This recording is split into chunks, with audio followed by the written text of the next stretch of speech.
102-year history of the Fairfax County NAACP.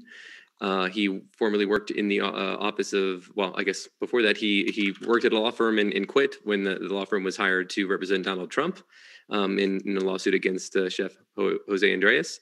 And of course, he worked in the office of Congressman Elijah Cummings, where he served as counsel on the House Oversight Committee. Sean, welcome. Thank you for joining us, I think. Uh-oh.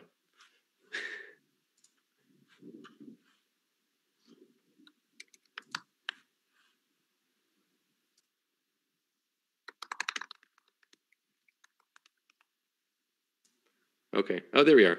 The slight snafu. Yeah, there you are. We can hear you.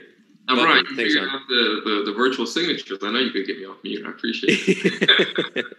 Good to see you. Good to see everyone at FCDC and joining us across from around the state for all the straw polls. This has been great. I don't put a lot of stock in the straw polls. I'm more concerned with the vote on June 8th. But what I do put a lot of stock in is the work that FCDC does.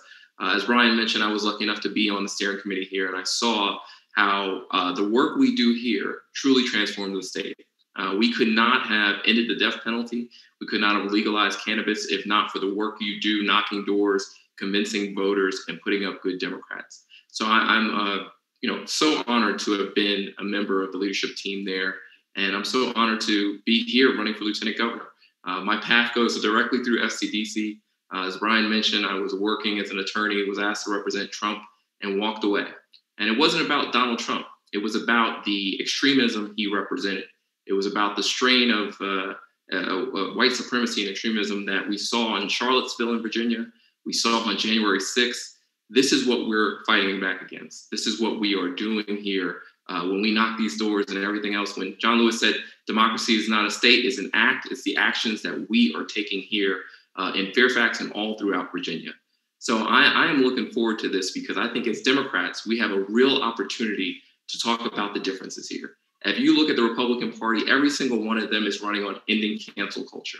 We're running on giving you a living wage, on broadband access, on a fair criminal justice system.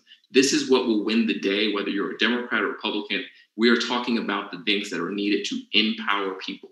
As someone who's worked in policy for years, in the House Oversight Committee, now working in tech policy, I'm looking forward, and I've been talking about the issues throughout the state. And what we're building here in this unlikely campaign is we're building a momentum across the entire Commonwealth.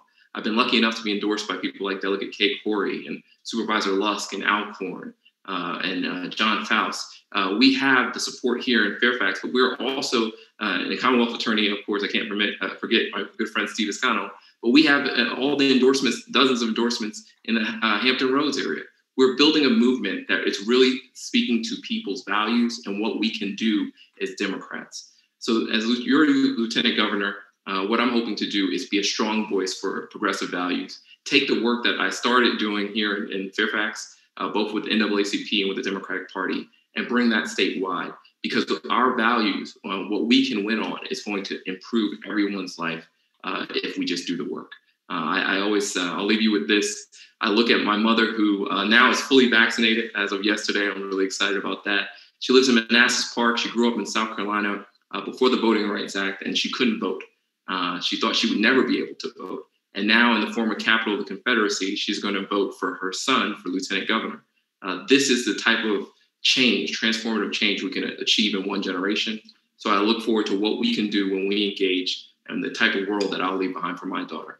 So thank you so much for being here. Looking forward to the day we can see each other in person. It's Perryman4Virginia.com. Good luck, everyone.